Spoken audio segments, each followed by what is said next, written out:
kelompok 1. Saya Naila Fatur Aisyah dari kelompok 2. Saya adalah Sofia Smarini dari kelompok 3. Saya Adelia Isara dari kelompok 4. Saksikan video kami yang menampilkan video asesmen asumatif semester ganjil mata pelajaran PPKN dari kelas 11 kecerdikan 1. Terima kasih. Bye-bye. Jaga potensi alam Indonesia.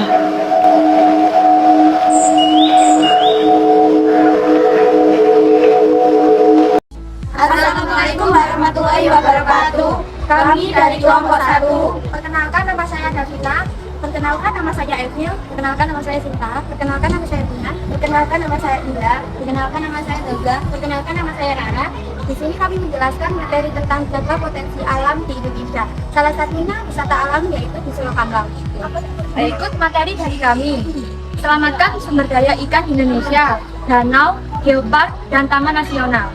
Saya akan menjelaskan selamatkan sumber daya air dan lingkungan di Indonesia. Indonesia merupakan kepulauan terbesar di dunia, diapit dari dua dan samudra terbesar. Karena laut Indonesia dikaruniai keanekaragaman biota laut yang unik dan kaya. Kementerian Kelautan dan Perikanan bisa disebut KKP tidak tinggal diam dan terus bertindak. Rencana Aksi Nasional disebut dengan RANS mempertahankan populasi spesies yang terancam punah. Alat penangkap ikan bisa disebut API, Ramah Lingkungan Kenelayanan seluruh Indonesia. Saya akan menjelaskan potensi ikan laut Indonesia. Potensi kelautan dan perikanan Indonesia terus mengalami pertumbuhan. Untuk menjaga laut, pengelolaan sumber daya kelautan dan yang berkelanjutan, Indonesia kaya potensi kelautan dan perikanan dari 17.507 pulau lebih di Indonesia. Jumlah pulau yang sudah bernama dan berkoordinat yang sudah didaftarkan ke PBB mencapai 16.056 pulau. 2017 terumbu karang Indonesia terbaik di dunia. Indonesia memiliki 65% luas kawasan koral teranggle. Spesies yang terancam punah yaitu paus, penyu, dugong, parimanta, kuda laut parigraji, dan hiu. Di sini kita akan menjelaskan tentang danau. Danau potensi besar Indonesia. Indonesia adalah negara dengan kekayaan dan keindahan alam yang luar biasa.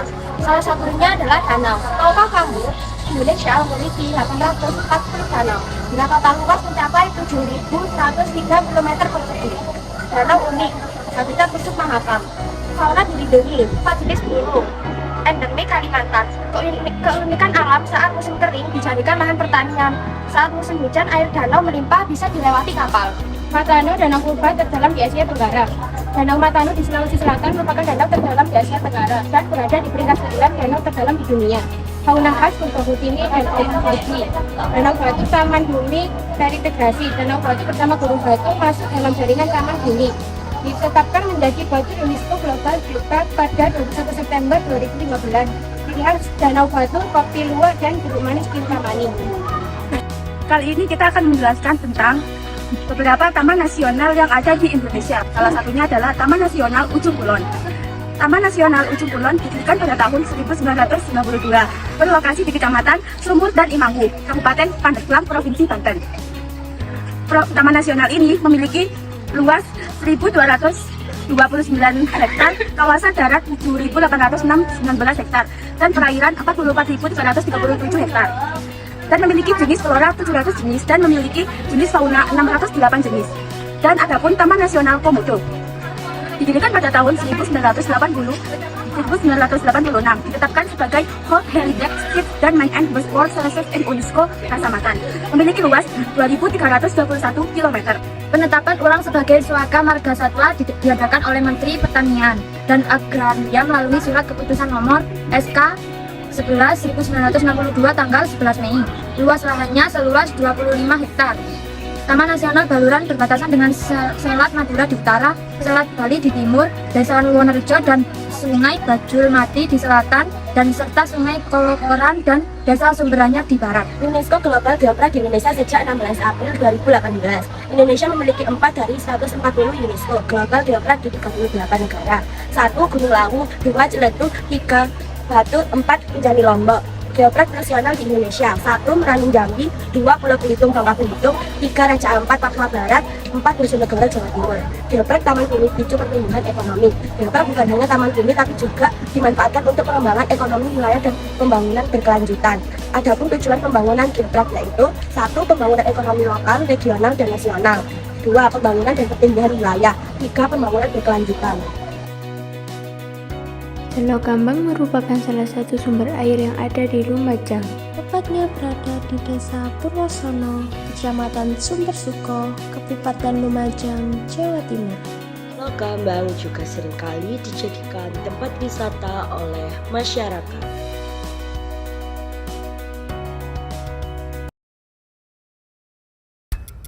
Indonesia, negeri indah, rawan bencana.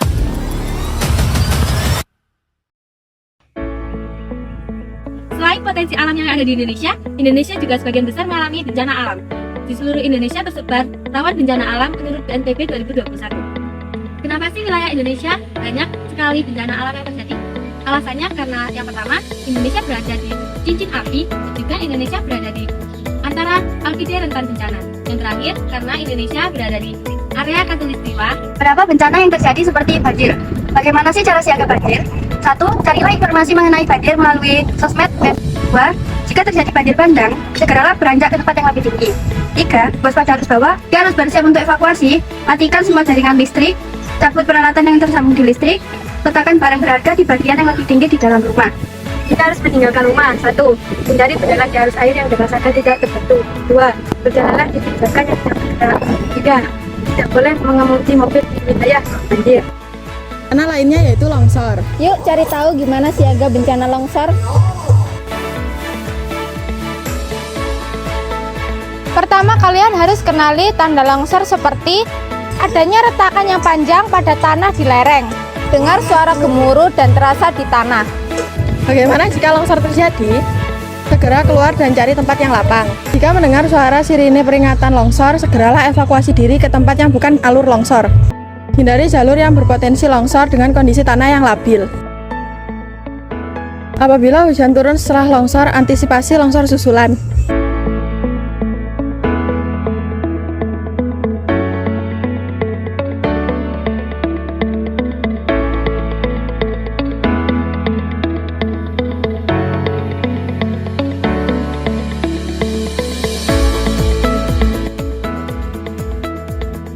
Yang bertanggung jawab atas resiko bencana alam yaitu dari pihak pemerintah. Seperti saat ini saya berdiri yaitu BPBD,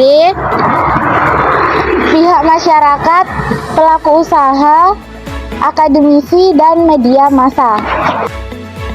Dari bencana yang telah terjadi, kita harus lebih waspada untuk bencana yang akan datang. Yang perlu kita siapkan adalah tas rawan bencana yang berisi dokumen penting, kertas, bupoin, handphone, dan barang-barang penting lainnya. Dampak yang diakibatkan oleh bencana apa saja sih? Kematian, luka-luka, sakit, kekacauan komunitas, kerusakan lingkungan, hingga timbulnya bibit penyakit. Dampak lainnya yaitu kerusakan rumah, kerusakan infrastruktur, hilang harta benda, situasi ekonomi sulit, dan gangguan jiwa. Bencana bisa menimbulkan penyakit seperti penyakit kulit, diare, DBD, infeksi saluran pernafasan, malaria, dan masih banyak lagi lainnya. Dampak psikologi: 1. Stres, 2. Gangguan tidur, 3. Depresi, 4. Mudah marah, 5. Hipersensitif. Itu tadi semua yang sudah kita jelaskan mengenai Indonesia Indah, rawan bencana.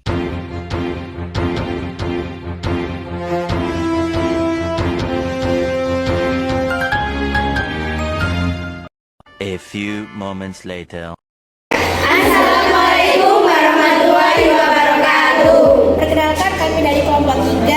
Saya adalah Sofia Asmanini. Saya Nesa Hadian Kinanti. Saya Naila Amboni Sinadifa. Saya Laura Bella Seskia. Saya Desi Natalia Saputri. Saya Nabila Sinita. Saya Najwa Faroha. Saya Kafka Nafisa. Di sini kita akan menjelaskan tentang pencegahan perkawinan anak. Perlindungan anak adalah kegiatan untuk menjamin dan melindungi anak dan hak-haknya agar dapat hidup, tumbuh, berkembang, dan berpartisipasi secara optimal sesuai dengan harkat dan martabat kemanusiaan. Penyebab perkawinan anak diantara lain yaitu persoalan ekonomi keluarga, berhenti ingin melanjutkan sekolah, minimnya edukasi terkait pernikahan dini, norma agama, sosial, dan budaya setempat, menghindari kehamilan di luar nikah, pergaulan dan akses yang bebas, dan kehamilan yang tidak diinginkan. Bahaya pernikahan dini yang pertama adalah KDRT. Emosi yang masih labil membuat anak di bawah usia 17 tahun mudah marah dan berusaha mencari pelampiasan dengan melakukan kekerasan. Tidak jarang barang-barang di rumah habis terbanting ketika emosi. Bahaya yang kedua yaitu putus sekolah. Karena sudah terlalu banyak tugas yang harus dilakukan semenjak menjalani pernikahan, sehingga motivasi belajar menjadi menurun dan proses pendidikan dan pembelajaran akan mengalami hambatan. Yang ketiga, risiko kematian ibu dan anak. Reproduksi sehat untuk hamil dan melahirkan yaitu 20-30 tahun. Jika di bawah atau di atas usia tersebut, maka dikatakan berisiko menyebabkan terjadinya kematian 2-4 kali lebih tinggi. Yang keempat, kesulitan ekonomi. Munculnya kesulitan ekonomi merupakan dampak dari kurangnya perencanaan. Banyaknya generasi muda yang kurang siap secara finansial tentunya bisa berdampak terhadap pernikahan itu sendiri. Jangan nikah hanya karena baper dan iri. Nikmati proses untuk memperbaiki diri. Ciptakan keluarga berkualitas dan hebat dengan menghindari pernikahan usia dini dan buatlah perencanaan pernikahan yang matang. Adapun solusi dalam menangani permasalahan yang ada di Indonesia dengan dampak berpotensi alam dan perkawinan anak. Apa sih G20 itu? G20 adalah organisasi yang membantu adanya pada potensi negara-negara yang ada dan bencana-bencana yang ada serta masalah-masalah yang ada di Indonesia.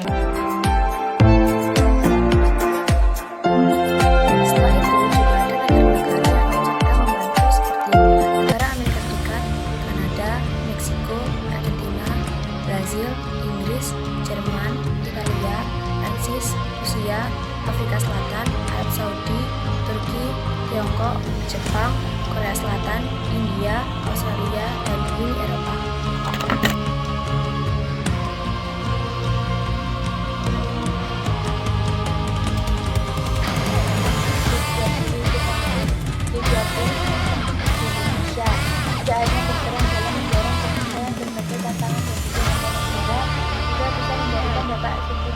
Pemulihan ekonomi nasional secara menyeluruh mendorong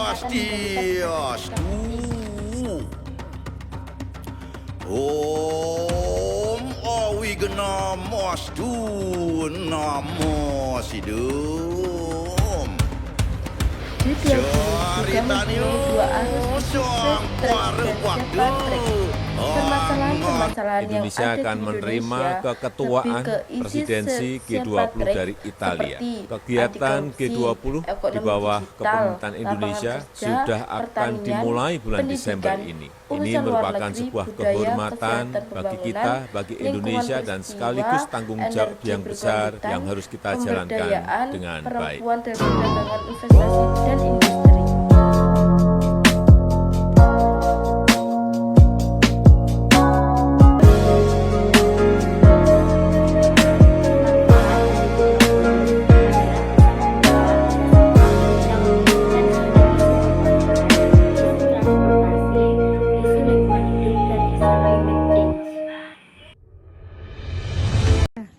Terima kasih telah menyaksikan video dari kami. Terima kasih. Dadah!